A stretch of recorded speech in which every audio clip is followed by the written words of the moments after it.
नमस्कार, myself Malika Parveen, assistant professor, government law college Bikaner. आज हम ट्रांसफर ऑफ प्रॉपर्टी एक्ट 1882 में सेक्शन 78 देखते हैं। 78 सेक्शन क्या कह रहा है? सेक्शन 78 कह रहा है कि पूर्विक बंधकदारों का मुतवल्ली रहना, यानी पोस्टपोनमेंट ऑफ पीरियड मॉर्गेज कि मान लो, इसको एग्जाम्पल के द्वारा समझते हैं, उसको इजीली समझ सकते हैं। क्या है एग्जाम्पल? जैसे ए व्यक्ति कौन है? बंधक करता है। एक बंधक करता है कि जिसको पैसे उधार चाहिए थे, जिसको पैसे की आवश्यकता है। ए क्या है? बंधक करता, अपनी प्रॉपर्टी किसके पास करता है? बी के पास बंधक रखता है। ठीक है, बी कौन हुआ? बंधकदार हुआ। ठीक है, बी के पास उसने प्रॉपर्टी बंधक रख दी। अब ए को फिर पैसे की आवश्यकता है। ए को फिर पैसे की आवश्यकता है। बी क्या करता है? बी के फ्रॉड, कपट के कारण, मिथ्या व्यपदेशन के कारण, मिथ्या व्यपदेशन यानी झूठ बोलता है वो, मिथ्या व्यपदेशन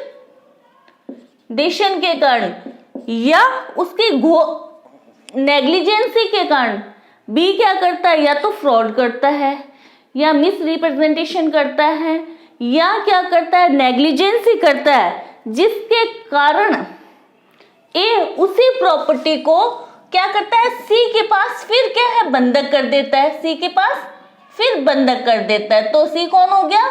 बंधकदार।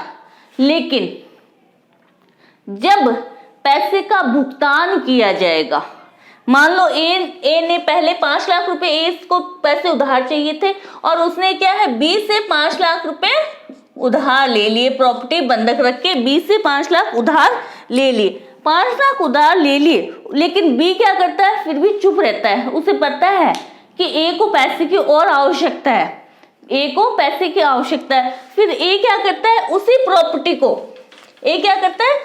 प्रॉपर्टी को सी के पास फिर बंधक रख देता है। कितने में रख देता है? 5 लाख रुपए में। प्रॉपर्टी का मूल्य हालांकि 10 लाख नहीं था, प्रॉपर्टी का मूल्य 5-7 लाख था और बी को ए को 5 लाख रुपए उधार चाहिए थे, इसलिए उसने पहले बी के पास बंधक रखा। उसी प्रॉपर्टी को 5 लाख की गारंटी या श्योरिटी या उसकी प्रतिभूति के रूप में रख दिया। ठीक है, अब फिर उसे और 5 लाख चाहिए तो वो सी के पास फिर बंधक रख देता है। बी क्या करता है? नेग्लिजेंसी करता है, फ्रॉड करता है। बी कुछ चुप रहता है, बोलता नहीं है कि होने दो, सी के पैसे जा रहे हैं 5 लाख, मेरा क्या जाता है। ठीक है, बी ये सोचता है, नेग्लिजेंसी करता है, कपट करता है, जो भी करता है, तो वापस उसी प्रॉपर्टी से वो 5 लाख रुपए सी से और ले लेता है, बंधक कर देता है सी के पास उसी प्रॉपर्टी का। तो फिर जब ए भुगतान करेगा, यानी बंधक करता जब भुगतान करेगा, तो पूर्विक बंधकदार कौन था? पूर्विक बंधकदार बी था, यानी पहले जो बंधक जिसके पास हुआ था वो होता है पूर्विक बंधकदार, और बाद में जिसके पास होता है वो होता है पाश्चिक बंधकदार, वो होता है पाश्चिक बंधकदार। तो ए जब भुगतान करने की बारी आएगी, ए 5 लाख रुपए जब चुकाएगा, 5 लाख रुपए चुकाएगा ए, तो सबसे पहले वो 5 लाख बी को नहीं चुकाएगा। यहाँ पूर्विकता का नियम लागू नहीं होगा, 48 वाला। यहाँ पूर्विकता का नियम लागू नहीं होगा। क्यों नहीं होगा? क्योंकि बी की गलती के कारण सी ने उसी प्रॉपर्टी पे वापस बंधक धन दे दिया। उसी प्रॉपर्टी पर सी के पास से उसने 5 लाख रुपए ले लिए।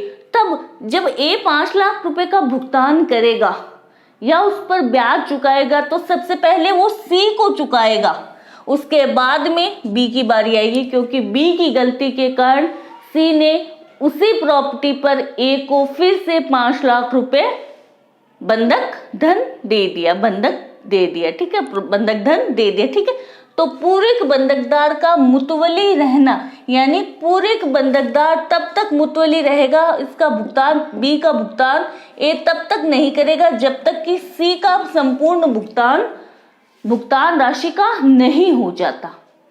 समझ आया कि ए व्यक्ति को पैसे उधार चाहिए थे, उसने बी से 5 लाख रुपए बंधक धन ले लिया, प्रॉपर्टी बी के पास दे दी और उससे 5 लाख रुपए ले लिए। अब ए को फिर दोबारा पैसे उधार चाहिए, 5 लाख रुपए और आवश्यकता पड़ गई, तो फिर क्या करता है फिर वो उसी प्रॉपर्टी को जो बी के पास बंधक रखी हुई, उसी प्रॉपर्टी को सी के पास और बंधक रख देता है और 5 लाख रुपए ले लेता है। तो ए ने जो सी से जो पैसे लिए है उसमें बी की फ्रॉड है, बी चुप रहता है, कपट करता है, फ्रॉड करता है, मिथ्या दुरुपदेशन करता है कि मेरे पास तो कोई प्रॉपर्टी इसकी रखी हुई नहीं है, और ऐसे करके सी इस पे विश्वास कर लेता है और ए को भुगतान कर देता है 5 लाख रुपए का। तो जब ए वापस भुगतान करेगा यानी बंधक धन चुकाएगा, मोचन कराएगा, तो सबसे पहले किसका मोचन किया जाएगा? पाश्चिक बंधकदार का, यानी पूर्विक बंधकदार तब तक स्थगित रहेगा जब तक कि पाश्चिक यानी बाद वाले बंधकदार का मोचन नहीं करवा लिया जाता है। ठीक है, ये था 78 के बाद में सेक्शन 79 है। 79 क्या है? एक अपवाद है। किसका अपवाद है? 79 अपवाद है 93 का। तो सबसे पहले फिर हम 78 पढ़ लिया कि पूर्विक बंधकदार का हित स्थगित रहेगा जब तक कि पाश्चिक बंधकदार जिसने उसकी गलती के कारण प्रॉपर्टी पे बंधक धन दे दिया था। ठीक है, अब उसके बाद अपन पढ़ेंगे 93 क्या कह रहा है? अबंधन का सिद्धांत, प्रोहिबिशन ऑफ ट्रेकिंग।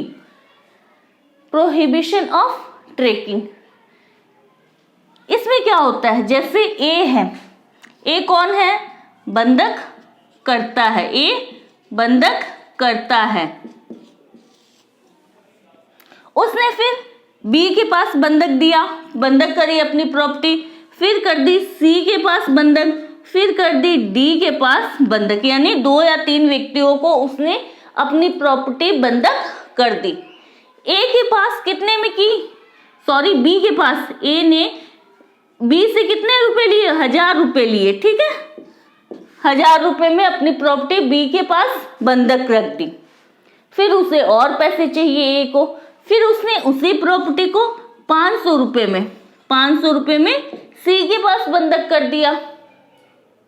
फिर उसी प्रॉपर्टी को 300 रुपए के लिए डी के पास बंधक रख दी। यानी ए बंधक करता एक है और उसने अपनी प्रॉपर्टी को कई बंधकदारों के पास प्रॉपर्टी बंधक कर दी। ठीक है, पहले बी से 1000 रुपए ले लिए, सी से 500 ले लिए और डी से 300 रुपए उसने बंधक धन ले लिया। तो अब जब अपन 91 और 92 सेक्शन पढ़ेंगे तो उसमें ये होता है कि कोई भी सहस्वामी भी, कोई अन्य व्यक्ति भी प्रॉपर्टी का बंधक का मोचन करवा सकता है। ठीक है, तो इसमें क्या होता है? पूर्वबंध, बंधकदार का राइट क्या होता है? पूर्वबंध या फोरक्लोजर का राइट बंधकदार का है। तो फोरक्लोजर में भी सारे जो सह बंधकदार होते हैं या जो सारे के सारे एक ही प्रॉपर्टी पर बंधकदार हैं, उनमें भी ये अधिकार है कि वो पहले वाले को भुगतान कर सकते हैं और इसके स्थान पे सबरोगेशन स्थापन का स्थान प्रत्यासन बोलते हैं, सबरोगेशन सेक्शन 92 में स्थान ले सकते हैं। तो इसमें क्या होता है कि ए बंधक करता है, उसने बी सी डी को अलग अलग समय पे अलग अलग राशि धन के लिए बंधक कर दी प्रॉपर्टी। तो जो पाश्चिक बंधकदार है, लास्ट वाला जो बंधकदार है, डी जो बंधकदार है लास्ट वाला, वो क्या करता है? सी को सूचना दिए होते हुए या ना होते हुए, सी मध्यवर्ती बंधकदार को सूचना होते हुए या ना होते हुए पूर्विक बंधकदार के धन का क्या है? भुगतान कर देता है।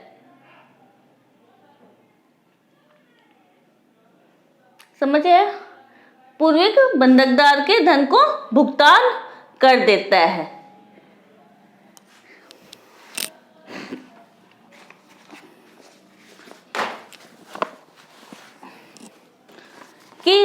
पहले बी के पास रखी 1000 रुपए में, फिर सी के पास रखी और फिर डी के पास रख दी। डी के पास में रखी तो डी चाहता है कि मेरे को वो पूर्वबंध में ये जो सारी संपत्ति जिसके लिए बी और सी के पास वो प्रॉपर्टी जितने पैसों के लिए रखी गई थी वो प्रॉपर्टी मेरे पास आ जाए। किस राइट में? फोरक्लोजर पूर्वबंध के वाद के तहत कि अब ए के मोचन कराने का अधिकार समाप्त हो जाए। इसके लिए क्या करता है वो इन सब की राशि का खुद ही भुगतान कर देता है। कैसे करता है सुनो कि डी को 300 रुपए जो पाक्षिक बंधकदार है मध्यवर्ती बंधकदार को सूचना होते हुए या सूचना सहित या रहित, यानी उससे या तो सूचना दे सकता है या बिना सूचना दिए हुए ही पूर्विक बंधकदार के धन का भुगतान कर देता है, यानी डी क्या करता है, जो बी से 1000 रुपए ए ने लिए हुए थे उधार, डी क्या करता है वो 1000 रुपए आके यहाँ पर बी को चुका देता है। कौन चुकाता है? सी चुका देता है। समझ आया कि पाक्षिक बंधकदार मध्यवर्ती बंधकदार को सूचना होते हुए या उसकी सूचना के बिना ही बी को बंधक धन का भुगतान कर देता है, यानी पूर्विक बंधकदार को बंधक धन का भुगतान कर देता है। 1000 रुपए कौन दे देता है? डी आके बी को दे देता है कि ये आप अपने 1000 रुपए ले लो। ठीक है, तो जैसे ही डी ने बी के धन का भुगतान कर लिया तो यहाँ पर कौन आ जाएगा? डी आ जाएगा। कैसे आएगा? प्रत्यासन सब्रोगेशन के आधार पर वो यहाँ पर आ जाएगा। तो जब ए भुगतान करना चाहेगा, ए मोचन कराना चाहेगा, तो क्या डी का अधिकार पहले उत्पन्न हो जाएगा कि इसको 1300 रुपए का भुगतान, इसको डी को 1300 रुपए पहले 1300 रुपए डी को चुकाएगा क्या? नहीं चुकाएगा। क्यों नहीं चुकाएगा? क्योंकि आबंधन का प्रतिषेध करता है। आबंधन यानी वो कहता है, ट्रैकिंग को रोकता है ये सेक्शन 93 कि अगर ए भुगतान करेगा, बंधककर्ता मोचन कराएगा, तो सबसे पहले वो किसका मोचन कराएगा? ए जब भी मोचन के करवाएगा तो सबसे पहले वो ए के जो बी से 1000 रुपए लिए हुए थे, वो किसने चुका दिए? डी ने चुका दिए। तो वो डी को पहले 1000 रुपए चुकाएगा। फर्स्ट स्थान डी को आएगा, लेकिन सिर्फ और सिर्फ 1000 रुपए के लिए ही आएगा। 1300 रुपए का ए भुगतान नहीं करेगा। पहले डी को वो 1000 रुपए जो बी से लिए हुए थे उसने वो चुकाएगा, उसके बाद में वो सी को चुकाएगा कितने? 500 रुपए। फिर डी को वापस वो 300 रुपए चुकाएगा। ये कह रहा है आबंधन का प्रतिषेध, यानी कोई भी पूर्विकता अर्जित नहीं करेगा। अगर उसने पहले वाले पूर्विक बंधकदार के धन का भुगतान कर भी दिया है तो वो उसके स्थान पे आसीन तो हो जाएगा, लेकिन अपने वाले स्थान यानी जो 300 रुपए के लिए जो उसने उधार बंधक दिया है उस पे पूर्विकता अर्जित नहीं करेगा वो। ठीक है, समझ आया। लेकिन इसका एक अपवाद कहां पर दिया हुआ है? सेक्शन 79 में। सेक्शन 79 में इसका एक अपवाद बताया है कि जब रकम अभिव्यक्त रकम निश्चित रकम है, तय कर दी कि इस धनराशि के लिए बंधक किया जा रहा है, बाद में अनिश्चित रकम को प्रतिभूत करने के लिए कोई और बंधक किया जाता है, अनिश्चित रकम को प्रतिभूत करने के लिए कोई और बंधक किया जाता है, तो मोचन, जब भी मोचन का वाद आएगा तो सबसे पहले अभिव्यक्त रकम का भुगतान किया जाएगा। ये इसका एक अपवाद है। वहां पर पाक्षिक बंधकदार को पहले भुगतान किया जा सकता है अगर वहां पर रकम क्या है, अभिव्यक्त हो गई। ठीक है, तो यहाँ पर सेक्शन 93 में तो पाक्षिक बंधकदार कोई पूर्विकता अर्जित नहीं कर रहा ना, क्योंकि उसने तो सबसे लास्ट में दिया बंधक धन, तो उसको जब मोचन में आएगा, वाद मोचन करवाया जाएगा, तो सबसे लास्ट में ही उसके धन को भुगतान किया जाएगा। अगर उसने बी के पैसे चुका भी दिए हैं, डी ने बी के पैसे भुगतान भी कर दिए हैं, तो भी वो कोई पूर्विकता अर्जित नहीं करेगा, पूर्विकता अर्जित नहीं करेगा। अर्जित कहां पर करेगा? सिर्फ 79, एक अपवाद है 93 का, जो ये कह रहा है कि अगर पाक्षिक बंधकदार, लास्ट वाला बंधकदार हो या चाहे पूर्विक बंधक पहले वाला बंधकदार हो, अगर वहां बंधक के लिए रकम निश्चित है और बाद में अनिश्चित रकम के लिए बंधक किया जाता है, तो वहां पर कौन पाक्षिक, जो जहां रकम बंधक की अभिव्यक्त है, वो पूर्विकता अर्जित करेगा। इसकी लैंग्वेज पढ़ेंगे तो समझ में आ जाएगा। सेक्शन 79 क्या कह रहा है? 79 को मैं इसमें एक एग्जांपल के द्वारा समझा रही हूँ। ठीक है, सेक्शन 79 कहता है,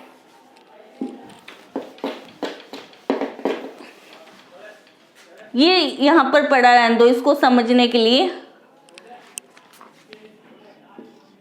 BCD। ठीक है, अब सेक्शन 79 कि जैसे ए है, कौन है? बंधक करता है। ए को पैसे उधार चाहिए थे, तो उसने अपनी प्रॉपर्टी किसके पास रख दी? बी के पास। बी हो गया बंधकदार। कितने में रखी? कितने में रखी? 10,000 रुपए। 10,000 रुपए में उसने प्रॉपर्टी बी के पास बंधक रख दी। रकम क्या थी? अभिव्यक्त रकम है। ठीक है, यानी निश्चित रकम है। फिर वो क्या करता है? उसी कोई संपत्ति है, ये प्रॉपर्टी है ए की, जो उसने बी के पास बंधक रख दी। लैंड है, ठीक है, लैंड है, वो बी के पास बंधक रखी। कितने में रखी? 10,000 रुपए में उसने बी के पास बंधक रख दी। अब फिर ए को वापस क्या पैसे चाहिए होते हैं, ठीक है, तो फिर वो क्या करता है? फिर उसी प्रॉपर्टी को वो 5,000 रुपए 5,000 रुपए में सी के पास बंधक रखता है। तो जिस तारीख को सी के पास वो बंधक रखता है, जिस तारीख को सी के पास वो बंधक रखता है, वहां तक क्या है? बी को 5,000 आधे से अधिक राशि का वो भुगतान कर चुका है। यानी ए ने, एग्जाम्पल जैसे ए ने 1/1/2020 को बी के पास 10,000 रुपए में बंधक प्रॉपर्टी रखी। अब वापस उसे पैसे चाहिए। कब चाहिए? 6/6/2020 को, यानी 6 महीने बाद उसे और पैसे उधार चाहिए ए को। तो फिर क्या करता है? वो उसी प्रॉपर्टी को फिर क्या है? सी के पास में 5,000 रुपए में बंधक रखता है। सी के पास फिर 6 महीने बाद वो बंधक रखता है। तो जब 6 महीने के पास यहाँ जब सी के पास प्रॉपर्टी बंधक की जा रही है, उस समय बी से शोध्य धन कितना है? आधा ही है, यानी 5,000 रुपए ही रहा है। 5,000 रुपए का ए ने भुगतान कर दिया 6 महीनों में। 5,000 रुपए का ए ने बी को 5,000 रुपए का भुगतान कर दिया, तो आधी ही राशि रही। जिस समय दूसरा बंधक किया करता है वो उसी प्रॉपर्टी का, उस समय पूर्विक बंधकदार की जो शोध्य राशि है वो आधी ही रहती है, हाफ रह जाती है। ठीक है, आधी रह जाती है। तो फिर वापस वो क्या है? सी को बंधक करता है। तो जब सी को बंधक किया तो वहां उसकी 5,000 थी और इसकी भी 5,000 है, लेकिन सी के बंधक करने के बाद सी को बंधक प्रॉपर्टी दे दी उसने, फिर बी क्या करता है? और 5,000 रुपए उससे और दे देता है और भुगतान कर देता है वापस 5,000 रुपये और दे देता है ए को कि भाई पैसे की जरूरत है, तूने सी से उधार लिए 5,000 तो और ले ले तू। तो क्या करता है यहाँ पर उसने वापस 10,000 हो गए वापस सी को भुगतान करने के, जो कि क्या अब एडवांस दे दिया उसने। ऐसे करके बी के खाते में वापस ए से कितनी बकाया हो गई, 10,000 रुपये फिर हो गई। जब सी को बंधक किया तब तक तो 5,000 ही थी, फिर वो सी से 5,000 और ले लेता है। तो सी को बंधक कर दिया, उसके बाद में बी क्या करता है और 5,000 रुपये ए को दे देता है, और ऐसे करके 10,000 रुपये अधिकतम राशि होगी। अब अधिकतम राशि कौन मांग रहा है, जब मोचन कराएगा, जब ए मोचन कराएगा तो अधिकतम राशि का ही मोचन किया जाएगा पहले।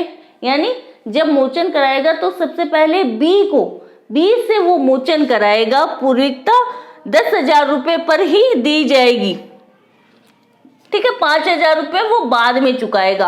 अब यहाँ पर कैसे होगा, यहाँ पर तो उसने पूर्विकता अर्जित नहीं की थी, डी ने भुगतान बंधकदार को कर दिया लेकिन पूर्विकता अर्जित नहीं करता। जबकि यहाँ पर रकम जहां बंधकदार ने अधिकतम रकम दे दी है, अधिकतम रकम दे दी, लास्ट वाले से ज्यादा रकम दी हुई है, सी से ज्यादा रकम बी ने भुगतान की हुई है, तो इसलिए जहां रकम अभिव्यक्त है तो मोचन जो बंधक करता मोचन कराएगा तो सबसे पहले बी से मोचन करवाएगा। यहाँ पर पूर्विकता किसको दी जाएगी, बी को दी जाएगी, ठीक है। और पाश्चिक बंधकदार का हित मुतुअली रहेगा, पाश्चिक बंधकदार का भुगतान करना बंधकदार का हित मुतुअली रहेगा, ठीक है। पाश्चिक बंधकदार का हित मुतुअली रहेगा।